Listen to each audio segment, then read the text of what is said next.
All right, people. It's me. I think today's the 15th. No, today's the 14th. Um, we're still in the hospital from the 12th. Um, our ER visit was a disaster.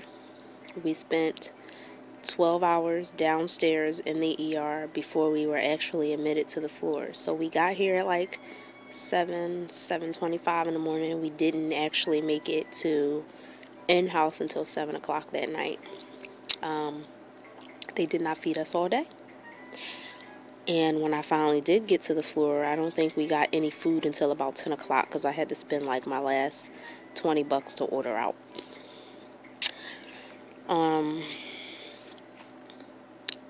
Reason why we got admitted was because after 6 hours of sitting around and waiting, the emergency room staff thought that it was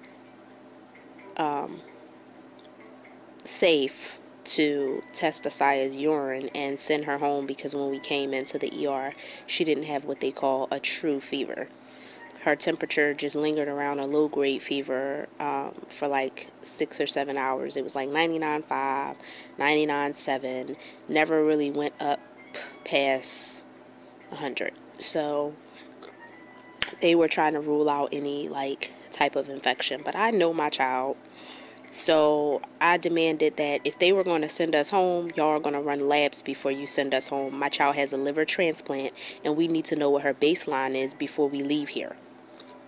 Mind you, during all of this, it was brought to my attention by one of the attending physicians that they hadn't even talked to the transplant team yet. So the initial doctor that came in lied to me and told me that Dr. Malatek was on, when in fact, Dr. Malatek was not even here. Dr. Rab was on. So finally, after I demanded that the labs be done, they came in, drew up the labs, sent them off, and lo and behold, Asaya's liver numbers were like through the roof. Her ASTs were like 217. Her ALTs were like 175. Mind you, these numbers are supposed to range between like 15 and 60. And then her GGTs they didn't even get because her clotting and her platelets were like so high that when the IV team was actually placing the IV, her blood was so sluggish and thick that it was coming out like drop by drop. So most of her lab results for her blood chemistries, which is a CBC, were off because her clotting factor was so high. The blood started to hemolyze in the tube. The woman that actually placed the IV took the tube of blood that she took and just set it on the counter for like 3 minutes while she redressed the IV. So it clotted even more. So we did get on the floor, and when we got on the floor, everything was smooth sailing from there. Dr. Rat was just kind of like, why didn't you call me and let me know you were coming in? We could have had things already prepared for you when you came in through the ER. Definitely didn't think about that at 5 o'clock in the morning. I just got up, packed my bag to go, and came in. So she's been on the antibiotics for like 2 days now. We had her labs checked this morning, and her numbers have decreased significantly. Like all of her lab values are like half of what they were when we came in. So it was a clear indication that she had cholangitis, which is an infection of the liver. She's doing a lot better now. Skin looks better. No more low-grade fevers. She's just been real active. We lost the IV this morning, so we had to get another one placed, which wasn't too bad because the other one lasted us for about 2 days, so I was kind of satisfied with that. I wasn't too upset. Yeah, that's about it. I did talk with the team this morning, and they're going to see if they can get some of her studies done before we leave to go home.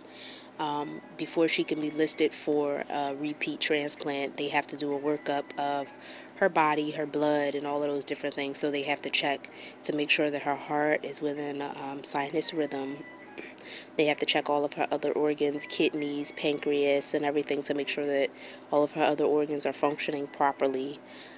They have to check her for any type of active or current infections like sepsis or HIV or herpes or hepatitis, or just a whole workup and screening of everything before she can get approved to get a new liver.